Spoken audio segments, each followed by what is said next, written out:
Greetings everyone. நம்ம டெய்லியும் prelims and mains point of வியூல கரண்ட் அஃபேர்ஸ் ஆர்டிகல்ஸ் எல்லாம் பார்த்துட்டே வரும். ஸோ இன்னைக்கு என்ன ஆர்டிகல்ஸ் இருக்கு அப்படிங்கிறத பார்ப்போம். ஸோ 2 இம்பார்ட்டன்ட் ஆர்டிகல்ஸ் இருக்கு. என்னென்ன அப்படின்னு பார்த்தோம்னா, பிரிவினையின் போது லட்சத்தீவை பாகிஸ்தான் கைப்பற்றும் முயற்சி அப்படிங்கிறத கொடுத்துருக்காங்க. ஸோ என்ன பின்னணியில் பார்க்குறோம் அப்படின்னா, நம்ம பிரைம் மினிஸ்டர் லட்சத்தீவுக்கு ரீசெண்டாக போயிருப்பார், லட்சத்தீவுக்கு வந்து போயிருப்பார். ஸோ போயிட்டு நிறைய படங்கள் வீடியோஸ்லாம் வந்து ஷேர் பண்ணியிருந்திருப்பாரு, அந்த அட்வென்ச்சர் டூரிசம் பண்ணுற மாதிரி எல்லாம். ஸோ அதுக்கப்புறமா என்ன ஆயிருக்கும் பார்த்தீங்கன்னா, மாலத்தீவு அப்படிங்கிற கண்ட்ரி அதுக்கு பக்கத்திலே தான் இருக்கு. மாலத்தீவு அப்படிங்கிறது இந்த மாதிரி டூரிசம் செக்டாரை சார்ந்து இயங்கக்கூடிய ஒரு கண்ட்ரியாக தான் இருக்கு. சரிங்களா?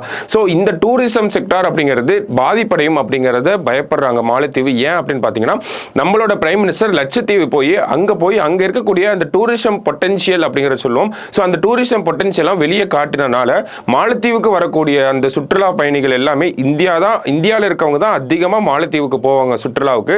சோ அவங்க எல்லாம் மாலத்தீவை விட்டுட்டு லட்சத்தீவுக்கு போயிருவாங்களோ அப்படிங்கிற ஒரு பயம் இருந்துச்சு அவங்களுக்கு. சோ அந்த நாட்டோட அமைச்சரவையில் இருக்கக்கூடிய சில மூத்த அமைச்சர்கள்லாம் நம்ம பிரைம் மினிஸ்டர் ஒரு மாதிரி பேசியிருப்பாங்க. ஸோ இந்த சென்ஸ் ஒரு டெரிகேட்டரி கமெண்ட்ஸ் அப்படின்னு நம்ம சொல்லுவோம். அந்த மாதிரியான சில தகாத வார்த்தைகளை பயன்படுத்தி இருப்பாங்க. அது ஒரு பெரிய பிரச்சனையா இருந்துச்சு. அதுக்கப்புறமா என்ன ஆச்சு அப்படின்னு பார்த்தீங்கன்னா, இந்தியாவில் இருக்கவங்க எல்லாமே பைகாட் மாலத்தீவ்ஸ் அப்படிங்கிற மாதிரி அந்த மாதிரியான ஒரு சில விஷயங்களை ட்ரெண்ட் பண்ண ஆரம்பிச்சாங்க. மாலத்தீவுகளுக்கு போகாம லட்சத்தீவுகளுக்கு போவோம் அப்படிங்கிற விஷயங்கள் எல்லாமே வந்து ப்ரொமோட் பண்ண ஆரம்பிச்சாங்க. இதனால என்ன ஆச்சு அப்படின்னா, ஆல்ரெடி புக் பண்ணி வச்சிருந்த நிறைய சுற்றுலா தலங்கள், அந்த ஒரு ஹோட்டல்ஸ், இது எல்லாமே வந்து கேன்சலேஷனுக்கு வர ஆரம்பிச்சது. இதனால மாலத்தீவோட எக்கானமில ஒரு பெரிய பாதிப்பு ஏற்படும் அப்படிங்கறத அவங்க பயப்படுறாங்க. சரிங்களா? ஸோ இதுதான் அந்த ஒரு பின்னணி இந்த ஒரு விஷயத்தை பத்தி நம்ம பார்க்கறதுக்கு. ஸோ மாலத்தீவுக்கு போக வேண்டாம், லட்சத்தீவுக்கு போங்க அப்படிங்கிற ஒரு பேக்ரவுண்ட்ல தான் நம்ம இந்த ஒரு ஆர்டிகலை பார்க்க போறோம். ஏன்னா மாலத்தீவுக்கு ஈக்குவலா இருக்கக்கூடியதான் லட்சத்தீவும் இருக்கு. இருந்தாலும் மாலத்தீவுக்கு தான் அதிகப்படியான சுற்றுலா பயணிகள் எல்லாமே போயிட்டே வராங்க. ஸோ இந்த ஒரு பின்னணியில இந்தியா கூட எப்படி லட்சத்தீவு அப்படிங்கிறது இணைஞ்சது அப்படிங்கிறத இந்த ஆர்டிகல்ல பார்க்க போறோம். ஸோ என்ன இருக்கு அப்படிங்கிறத பார்ப்போம். சரிங்களா? ஸோ என்ன சொல்லியிருப்பாங்க அப்படின்னா, இந்தியா பாகிஸ்தான் பிரிவினையின் போது முஸ்லிம்கள் பெரும்பான்மையாக வசித்த லட்சத்தீவை கைப்பற்ற பாகிஸ்தான் முயற்சி செய்தது அப்படிங்கிற கொடுத்துருக்காங்க. நமக்கு மாலத்தீவ்ஸ், லட்சத்தீப் இது எல்லாமே பார்த்தீங்கன்னா முஸ்லீம் மெஜாரிட்டி பீப்புளாக தான் இருந்திருப்பாங்க. ஸோ அதனால என்ன பண்ணியிருப்பாங்கன்னா, லட்சத்தீப்பை நம்ம பாகிஸ்தானோட இணைக்கணும் அப்படின்னு சொல்லி பாகிஸ்தான் நினைச்சிருப்பாங்க. ஸோ என்ன தொடர்ச்சியாக என்ன ஆயிருக்கும் அப்படின்னா, பாகிஸ்தான் கொடியுடன் ஒரு கப்பல் லட்சத்தீவுக்கு விரைந்தது அப்படிங்கிறது சொல்லியிருக்காங்க. இதை அறிந்த இந்தியாவின் இரும்பு மனிதர் வல்லபாய் பட்டேல் மைசூரின் கடைசி திவானும் தமிழருமான ராமசாமி அவரது தம்பி லட்சுமணசாமி இருவரையும் தொடர்பு கொண்டு பேசினார் அப்படிங்கிறத கொடுத்திருக்காங்க. சோ பாகிஸ்தான்ல இருந்து ஒரு கப்பல் இந்தியா பாகிஸ்தான் கொடியோட லட்சத்தீவுக்கு வருது அப்படிங்கிற ஒரு விஷயம் யாருக்கு தெரிய வருது அப்படின்னு பாத்தீங்கன்னா, சர்தார் வல்லபாய் பட்டேல் அவர்களுக்கு தெரிய வருது. அவர் என்ன சொல்றாரு அப்படின்னா, 2 தமிழர்களை கூப்பிட்டு நீங்க கேரளாவுக்கு போங்க, கேரளால இருந்து அங்க இருக்கக்கூடிய போலீஸ், அங்க இருக்கக்கூடிய மக்களை கூட்டிட்டு லட்சத்தீவுல போய் இந்திய கொடியை வந்து நட்டு வைங்க அப்படிங்கிறத சொல்லியிருப்பாங்க. சோ அதை தான் நம்ம இங்க பார்க்க போறோம். சர்தார் பட்டேலின் அறிவுரைப்படி முதலியார் சகோதரர்கள் திருவிதாங்கூர் போலீசார் மக்களை அழைத்துக் கொண்டு லட்சத்தீவுக்கு சென்று அங்கு இந்திய தேசிய கொடியை ஏற்றினர். அதற்குள் இந்திய கப்பற்படை போர்க்கப்பலும் லட்சத்தீவுக்கு விரைந்து வந்தது. இதன் மூலம் பாகிஸ்தான் பிடியில் சிக்காமல் லட்சத்தீவு தப்பியது அப்படிங்கிறத சொல்லியிருக்காங்க.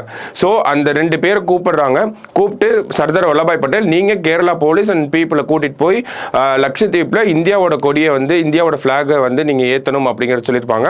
அதுக்கு இடையிலே பார்த்தீங்கன்னா நம்மளோட கடற்படையோட போர்க்கப்பல்களும் வந்து நமக்கு பாதுகாப்பு அளிக்கிறதுக்கு வந்திருக்கும். ஸோ இதனால பாகிஸ்தான் நினைச்ச அந்த ஒரு விஷயத்தை பண்ண முடியாம போயிருக்கும். ஸோ இது வந்து ஒரு ஹிஸ்டாரிக்கல் பேக்ரவுண்டா இருக்கு. லட்சத்தீப் இந்தியாவோட சேர்றதுக்கு நம்ம 2 தமிழர்களோட உதவி அப்படிங்கிறது தேவைப்பட்டிருக்கு. ஸோ அந்த மாதிரியான ஹிஸ்டாரிக்கல் பேக்ரவுண்ட் தான் இந்த இடத்துல பார்க்குறோம், இந்த லட்சத்தீவு மாலத்தீவு சார்ந்த ஒரு பிரச்சனையின் பின்னணியில். சரிங்களா? ஸோ நமக்கு எக்ஸாம் பாயிண்ட் ஆஃப் வியூல இதையும் தாண்டி இன்னும் எக்ஸாம் பாயிண்ட் ஆஃப் வியூல என்ன இம்பார்ட்டண்டா இருக்கு அப்படின்னு பார்த்தீங்கன்னா, நம்ம பிரைம் மினிஸ்டர் நிறைய போட்டோகிராஃப்ஸ் ரிலீஸ் பண்ணியிருப்பாரு. அதுல ஸ்கியூபா டைவிங் அந்த மாதிரியான விஷயங்கள்லாம் பண்ணியிருப்பாங்க. ஸோ இதுல நமக்கு என்ன தெரிஞ்சுக்கணும் அப்படின்னா, இந்தியாவில் அட்வென்ச்சர் டூரிசம் அப்படிங்கிறது எந்த லெவலில் இருக்கு அப்படிங்கிறத நம்ம தெரிஞ்சுக்கணும். ஓகேங்களா? இதுதான் மெயின்ஸ் பாயிண்ட் ஆஃப் வியூ இம்பார்ட்டண்ட்டாக இருக்கும். ஸோ அவர் போஸ்ட் பண்ண போட்டோஸ் எல்லாமே இந்த அட்வென்ச்சர் டூரிசம் சார்ந்து தான் இருக்கு. ஸோ இந்தியாவில் அட்வென்ச்சர் டூரிசம் அப்படிங்கிறது எப்படி இருக்கு, இந்தியாவில் அட்வென்ச்சர் டூரிசம்க்குன்னு தனியாக பாலிசி ஏதாவது வச்சிருக்காங்களா, தமிழ்நாட்டில் அட்வென்ச்சர் டூரிசம்னா என்ன, எப்படி இருக்கு, ஸோ எங்கெல்லாம் இந்த அட்வென்ச்சர் டூரிசம் இந்தியாவில் எங்கெல்லாம் பண்ணலாம், தமிழ்நாட்டில் எங்கெல்லாம் பண்ணலாம் அப்படிங்கிற மாதிரியான விஷயங்கள் தான் இந்த ஒரு ஆர்டிகல்ல இருந்து, இந்த ஒரு சம்பவத்திலிருந்து நம்ம எக்ஸாம் பாயிண்ட் ஆஃப் வியூல எடுத்துக்க வேண்டிய விஷயமா இருக்கு. சரிங்களா? ஸோ அதுதான் நம்ம ப்ரிப்பேர் பண்ணணும். எக்ஸாம் பாயிண்ட் ஆஃப் வியூல அப்படிதான் நம்ம ப்ரிப்பேர் பண்ணணும். சரிங்களா? ஸோ நம்ம அடுத்த ஆர்டிகல்குள்ள போயிடலாம். 2023 பூமியின் வெப்பமான ஆண்டு அப்படிங்கிறத யார் சொல்லியிருக்காங்கன்னா, ஐரோப்பிய யூனியனோட காலநிலை அமைப்பு அவங்க சொல்லியிருக்காங்க. ஸோ என்ன சொல்லியிருக்காங்கன்னு பார்ப்போம். பூமியில் இதுவரை பதிவான வெப்பநிலை தரவின்படி கடந்த ஆண்டில் அதிகபட்ச வெப்பநிலை பதிவானது. ஸோ ஹாட்டஸ்ட் இயரா எந்த இயர் இருந்திருக்கு அப்படின்னு பார்த்தீங்கன்னா 2023 வந்து இருந்திருக்கு அப்படிங்கிறத சொல்றாங்க. ஸோ என்ன சொல்லியிருக்காங்க அப்படின்னா இது தொழிற்புரட்சி காலத்தில் பதிவான வெப்பநிலையை விட 1.48 டிகிரி செல்சியஸ் அதிகம் என கூறியுள்ளனர் அப்படிங்கிறத சொல்லியிருக்காங்க. ஸோ ப்ரீ இண்டஸ்ட்ரியல் எரால நமக்கு ரெக்கார்டட் ஆன அந்த ஒரு டெம்பரேச்சரை விட 1.4 டிகிரி செல்சியஸ் அதிகமாக இருக்குது அப்படிங்கிறத சொல்லியிருக்காங்க. ஸோ இது எல்லாமே ஃபேக்சுவல் பாயிண்ட் ஆஃப் வியூவில் தான் இருக்கும். நமக்கு பூமியின் சராசரி வெப்பநிலை அதிகரிப்பை 1.5 டிகிரி செல்சியஸ்க்குள் கட்டுப்படுத்த 2015 இந்த பாரிஸ் ஒப்பந்தத்தை பற்றி சொல்லியிருக்காங்க. நமக்கு தெரியும் COP21 பற்றி இதெல்லாம் நம்ம அடிக்கடி பார்த்த விஷயங்கள் தான்.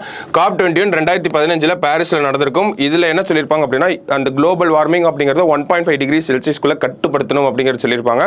ஸோ அந்த ஒரு பேக்ரவுண்டில் பார்க்குறப்போ 2023 அப்படிங்கிறது 1.5 டிகிரிக்கு மேலே ஒரு சில நாட்கள் ஒரு சில மாதங்களில் ஒரு சில நாட்கள் தாண்டியே போயிருச்சு. ஸோ அந்த ஒரு விஷயம் அப்படிங்கிறனால அந்த ஒரு விஷயம் நடந்தனால தான் இந்த 2023 hottest year on the recorded history அப்படிங்கறத சொல்றாங்க. சோ என்ன சொல்லியிருக்காங்க அப்படின்னா பூமியின் வெப்பநிலை அதிகரித்து வருவதால் வறட்சி, வெள்ளம், வெப்ப அலை போன்ற மிக தீவிரமான காலநிலை மாற்றங்கள் நிகழ்வதாக விஞ்ஞானிகள் தெரிவித்துள்ளனர். ஸோ இது எல்லாமே நமக்கு இந்தியாவிலே நடந்துச்சு. வெள்ளம் அப்படிங்கிறது நடந்திருக்கும், எங்கன்னா சிக்கிமில் வந்திருக்கும். வெப்ப அலை அந்த ஹீட் வேவ்ஸ் அப்படிங்கிறதுலாம் நமக்கு டிராட்டா வந்து கன்வெர்ட் ஆயிருக்கும். எங்க அப்படின்னா south west monsoon Maharashtra Karnataka பகுதிகளில் ஒழுங்கா பெய்யாதனால. ஸோ இந்த மாதிரியான தீவிர தாக்குதல்கள் நமக்கும் இந்தியாவும் பாதிப்படைஞ்சிட்டே தான் வராங்க, உலக நாடுகளும் பாதிப்படைஞ்சிட்டே தான் வராங்க. இதுக்கெல்லாம் காரணம் என்ன அப்படின்னா குளோபல் வார்மிங் தான் காரணமா இருக்கு. கிளைமேட் சேஞ்ச், குளோபல் வார்மிங் இதுதான் காரணம் அப்படிங்கறத சொல்றாங்க. சோ வேற என்ன சொல்றாங்க அப்படின்னா எத்தியோப்பியா, சொமாலியா, சூடான், தெற்கு சூடான், கென்யா, ஜிபூட்டி, எரித்திரியா ஆகிய நாடுகளை உள்ளடக்கிய ஆப்பிரிக்காவின் கொம்பு என அறியப்படும் பிராந்தியத்தில் கடந்த ஆண்டில் நிலவிய வறட்சி வழக்கத்தை விட அதிக காலம் நீடித்தது அப்படிங்கிறத சொல்லியிருக்காங்க. ஸோ நிறைய இடங்கள்ல நமக்கு ஆப்பிரிக்கானாலே ஆல்ரெடி நமக்கு அந்த ட்ரட் ப்ரான் ரீஜனாக இருக்கும், தண்ணி அப்படிங்கிறது ரொம்ப கம்மியாக தான் கிடைக்குவாங்க. ஸோ இன்னமும் அதிகமாக அங்கே ஒரு தாக்கம் அப்படிங்கிறது இருக்குது அப்படிங்கிறத சொல்லியிருக்காங்க. லிபியாவில் பெய்த கனமழையை தொடர்ந்து ஏற்பட்ட வெள்ளப்பெருக்கில் நதியின் குறுக்கே கட்டப்பட்டிருந்த அணைகள் உடைந்தன. ஸோ லிபியா அப்படிங்கிறது நார்த் ஆப்பிரிக்கன் கண்ட்ரியாக இருக்குது. அங்கே ஒரு வெள்ளப்பெருக்கு ஏற்பட்டுச்சு, டேமெல்லாம் உடைஞ்சு அதிக மக்கள் பாதிப்படைஞ்சாங்க அப்படிங்கிறத நம்ம முன்னாடியே பார்த்துருப்போம். ஸோ அடுத்தது இதில் ஆயிரக்கணக்கானோர் உயிரிழந்தனர். அடுத்தது என்ன சொல்லியிருக்காங்கன்னா கனடாவில் ஏற்பட்ட காட்டுத்தீ வட அமெரிக்காவிலிருந்து ஐரோப்பா வரை காற்று மாசுபாட்டுக்கு காரணமானது அப்படிங்கிறத சொல்லியிருக்காங்க. ஸோ இந்த மாதிரி டிஃப்ரெண்ட் எக்ஸாம்பிள்ஸை நமக்கு கொடுக்குறாங்க. ஸோ நம்ம 2023 ஹாட்டஸ்ட் இயர் அப்படிங்கிறத சொல்கிறோம். இன் பேசிஸ் ஆஃப் எதில் சொல்கிறோம் அப்படின்னா 1.5 டிகிரி செல்சியஸை தாண்டி நிறைய நாட்கள் இருந்துச்சு அப்படின்னு சொல்கிறோம். அதுக்கு அப்போ 1.5 டிகிரி செல்சியஸை தாண்டக்கூடாது அப்படிங்கிறதுக்காக தான் நம்ம டார்கெட் எல்லாம் வச்சிருக்கோம். பாரிஸ் மாநாடெல்லாம் போட்டிருந்தோம், வருஷம் காப் மாநாடுலாம் நடத்துறோம். ஆனா 1.5 டிகிரி செல்சியஸை தாண்டிருச்சுன்னா என்ன மாதிரி உலகம் இருக்கும் அப்படிங்கிறதுக்கான சில எடுத்துக்காட்டுகள் தான் இந்த இடத்துல இருக்கு. ஓகேங்களா? ஸோ நார்த் ஆப்பிரிக்கால ஒரு வெள்ளம் ஏற்படுது, அதே சென்ட்ரல் சவுத் ஆப்பிரிக்கால எல்லாம் பார்த்தோம் அப்படின்னா வறட்சி ஏற்படுது. இது ஒரு கான்டினென்ட்டுக்குள்ள அப்படி இருக்கு. இதே நம்ம இந்தியாவோட பொருத்தி பார்த்தோம்னா ஒரு இடத்துல நல்லா மழை பெய்யுது, வெள்ளம் வருது. நார்த் இந்தியாவில் ஒரு மழை பெஞ்சு ஒரு பனிப்பாறை வெடிச்சு ஒரு வெள்ளம் அப்படிங்கிறது வந்திருக்கும். தமிழகத்தில் புயல்னால அதிக வெள்ளம் வந்திருக்கும். தூத்துக்குடி அந்த தென் மாவட்டங்களில் திடீர்னு ஒரு கனமழை பெஞ்சு அங்கேயும் வெள்ள பாதிப்புகள் அப்படிங்கிறது இருந்திருக்கும். ஆனால் இந்த சைடு வெஸ்டர்ன் காட்ஸை ஒட்டி பார்த்தோம் அப்படின்னா மேற்கு தொடர்ச்சி மலைகளில் எப்பயுமே நல்லா மழை பெய்யக்கூடிய ஒரு இடங்களாக இருக்கும். ஆனால் சில வறட்சி போன்ற நிலைகள் அங்கெல்லாம் காணப்பட்டுச்சு. அப்போ இந்த மாதிரியான டைவர்சிஃபைடான எஃபெக்ட்ஸை உலகம் ஃபேஸ் பண்ண ஆரம்பிச்சது எப்போ அப்படின்னா 2023. ஸோ 1.5 டிகிரி செல்சியஸ்க்கு மேலே போனால் உலகம் அப்படிங்கிறது இப்படி தான் இருக்கும் அப்படிங்கிறதுக்கான சில எடுத்துக்காட்டுகள் தான் இந்த இடத்துல இருக்கு. ஓகேங்களா? ஸோ வேற என்ன சொல்லியிருக்காங்க அப்படின்னு பார்ப்போம். நிகழாண்டில் மேலும் அதிகரிக்கலாம் அப்படிங்கிறது சொல்லியிருக்காங்க. ஸோ கடந்த ஆண்டில் பூமியின் சராசரி வெப்பநிலை 1.4 டிகிரி செல்சியஸ் என கோப்பர்னிக்கஸ் கணக்கிட்டுள்ளது. ஸோ இந்த கோப்பர்னிக்கஸ் அப்படிங்கிற இந்த அமைப்பு தான் இந்த டேட்டாஸ் எல்லாம் கொடுத்துருப்பாங்க. ஸோ என்ன சொல்லியிருக்காங்க அப்படின்னா இது முந்தைய மிகவும் வெப்பமான ஆண்டான 2016 பதிவான வெப்பநிலையை விட 17 டிகிரி செல்சியஸ் அதிகம் அப்படின்றத சொல்லியிருக்காங்க. ஸோ இதுக்கு முன்னாடி ஹாட்டஸ்ட் இயராக இருந்தது தான் நமக்கு தேவை. ஸோ நமக்கு 2023 அப்படிங்கிறது தான் நமக்கு ஹாட்டஸ்ட் இயருங்கிறது தெரியும். ரெக்கார்டட் ஹிஸ்டரியிலே ஹாட்டஸ்ட் இயர் 2023 அப்படிங்கிறது தெரியும். ஸோ இதுக்கு முன்னாடி ஒரு வருஷம் இருந்திருக்கும். அது என்ன அப்படின்னு பார்த்தீங்கன்னா 2016 தான் 2023க்கு முன்னாடி ஹாட்டஸ்ட் இயராக வந்து இருந்துச்சு. சரிங்களா? ஸோ இதுக்கு வேறு சில காரணங்களும் கொடுத்துருக்காங்க. என்ன மாதிரியான மாதிரியான காரணம் அப்படின்னு பார்த்தோம்னா எல் நினோ அப்படிங்கிற இந்த எஃபெக்ட். எல் நினோ அப்படின்னாலே நமக்கு மழை அப்படிங்கிறது ரொம்ப கம்மியாக பெய்யும், மான்சூன் சீசன் அப்படிங்கிறது ரொம்பவே அஃபெக்ட் ஆகும். ஓகேங்களா, இதுக்கு ஆப்போசிட்டான நிகழ்வு தான் லானினா அப்படிங்கிறது சொல்லுவாங்க. லானினா எஃபெக்ட் அப்படிங்கிறது பசிபிக் கடலில் இருந்துச்சு அப்படின்னா அப்போ நமக்கு மான்சூன் அப்படிங்கிறது ரொம்ப நல்லாவே பெய்யும். ஓகேங்களா, ஸோ இந்த மாதிரி எல் நினோ லானினா இதெல்லாம் வந்து மாற்றி மாற்றி வர காரணங்கள், அதுக்கப்புறமா கடலுக்கு அடியில் ஒரு எரிமலை வெடிச்சிருக்கும் அந்த மாதிரியான காரணங்கள், இதனால தண்ணீர் எல்லாம் நீராவியாக போயிடுச்சு அப்படிங்கிற மாதிரியான காரணங்கள்னால இந்த வருஷமும் 2024 இந்த வெப்பநிலை அப்படிங்கிறது 1.5 டிகிரி செல்சியஸை தாண்டி போறதுக்கு அதிக வாய்ப்புகள் இருக்கு அப்படிங்கிறதா இந்த கோப்பர்னிக்கஸ் அப்படின்னு சொல்லக்கூடிய அந்த அவங்களோட அந்த ஒரு ரிப்போர்ட்ல வந்து சொல்லியிருப்பாங்க. சரிங்களா, ஸோ இது எல்லாமே நமக்கு ப்ரிலிம்ஸ் பாயிண்ட் ஆஃப் வியூல இம்பார்ட்டண்டா தான் இருக்கு.